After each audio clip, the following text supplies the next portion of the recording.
Sahabat Ibnu Abbas berpendapat, Allah yang Maha Luhur menciptakan jasad Nabi Adam dari tanah yang berasal dari daerah-daerah di dunia. Kepalanya dari tanah Ka'bah, dadanya dari daerah-daerah di bumi, perutnya dari tanah India, kedua tangannya dari tanah Masyrik Timur, dan kedua kakinya dari tanah Maghrib Barat. Dalam riwayat lain, Wahab bin Munabbih, seorang tabi'in, berpendapat, Allah yang Maha Luhur menciptakan Nabi Adam dari 7 lapis bumi. Kepalanya dari bumi lapis pertama, lehernya dari bumi lapis kedua, dadanya dari bumi lapis ketiga, kedua tangannya dari bumi lapis keempat, punggung dan perutnya dari bumi lapis kelima, pinggang dan pantatnya dari bumi lapis keenam, dan kedua lengan kakinya dari bumi lapis ketujuh. Dalam riwayat lain, sahabat Ibnu Abbas berpendapat, Allah yang Maha Luhur telah menciptakan Nabi Adam. Kepalanya dari tanah Baitul Maqdis, atau Baitul Muqaddas, yaitu Masjidil Aqsa, wajahnya dari tanah surga, kedua telinganya dari tanah Gunung Tursina.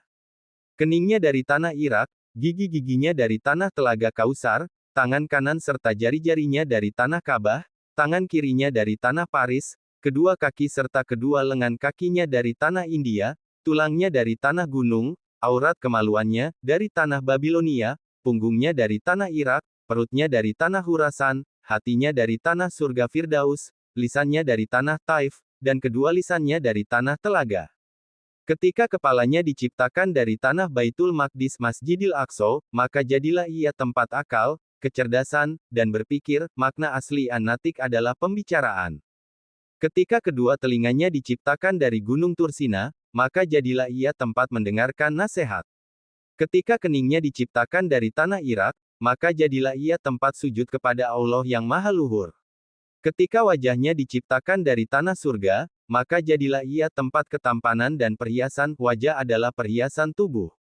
Ketika gigi-giginya diciptakan dari tanah Telaga Kausar, maka jadilah ia tempat kemanisan. Gigi menjadikan manusia terlihat manis.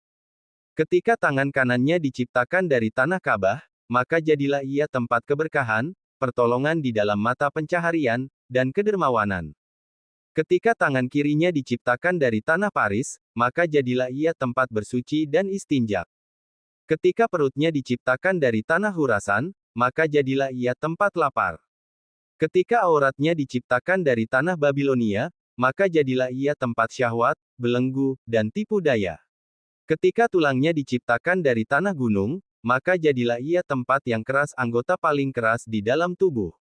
Ketika hatinya diciptakan dari tanah surga Firdaus, maka jadilah ia tempat iman. Ketika lisannya diciptakan dari tanah Taif, maka jadilah ia tempat mengucapkan syahadat, tadoru, rendah diri di hadapan Allah, dan berdoa kepada Allah. Allah menjadikan 9 pintu, lubang, di dalam Nabi Adam. 7 lubang ada di kepala, yaitu 2 matanya, 2 telinganya, 2 lubang hidungnya, dan mulutnya. Sedangkan 2 lubang ada di badannya, yaitu kubulnya, kemaluan, dan duburnya. Allah menjadikan baginya, Nabi Adam, 5 indera, yaitu indera penglihatan di mata, indera pendengaran di kedua telinga, indera perasa di dalam mulut, lidah, indera peraba di kedua tangan, dan indera penciuman di hidung.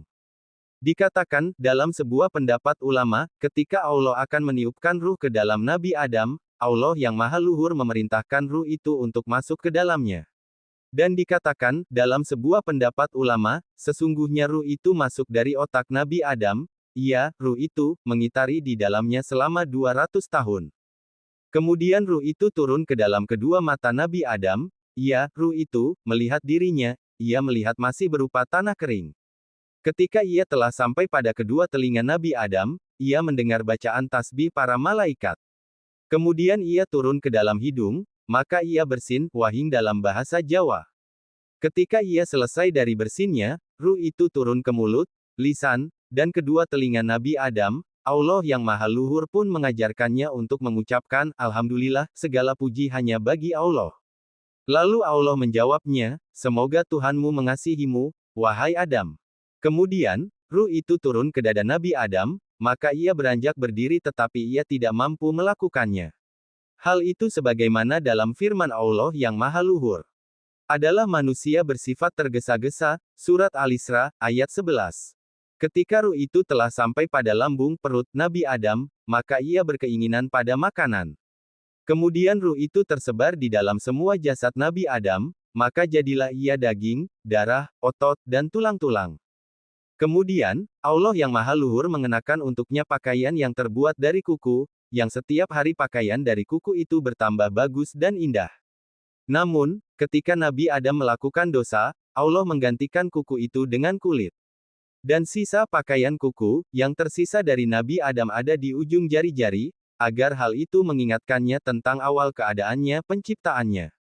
Ketika Allah telah menyempurnakan penciptaan Nabi Adam, Dia meniupkan ruh ke dalamnya, Dia mengenakan untuknya pakaian dari surga, Nur Muhammad pun bersinar terang di wajahnya seperti malam purnama, dan kemudian Nabi Adam diangkat ke atas ranjang yang dipikul di atas leher-leher para malaikat, maka Allah berkata kepada para malaikat, berkelilinglah kalian bersamanya di langit-langit dengan ranjangnya agar Dia tahu keajaiban, hal-hal menakjubkan, langit-langit dan apa yang ada di dalamnya, maka bertambahlah keyakinannya.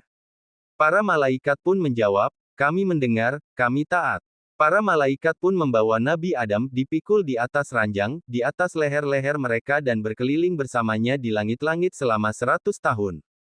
Kemudian, Allah menciptakan kuda yang terbuat dari minyak misik, kasturi, putih dan azfar.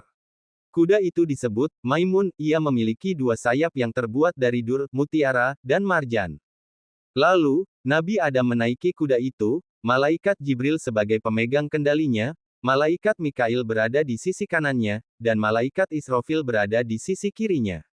Mereka semua berkeliling bersama Nabi Adam di langit-langit. Nabi Adam pun mengucapkan salam kepada para malaikat, Assalamualaikum, semoga kesejahteraan tetap terlimpahkan kepada kamu semua, lalu mereka menjawab, Waalaikumsalam, dan semoga kesejahteraan juga terlimpahkan kepada kamu semua. Lalu, Allah yang Maha Luhur berkata, Wahai Adam, ini adalah penghormatan kepadamu dan penghormatan kepada keturunanmu di dalam apa yang ada di antara mereka sampai hari kiamat. Wallahu a'lam bishawab.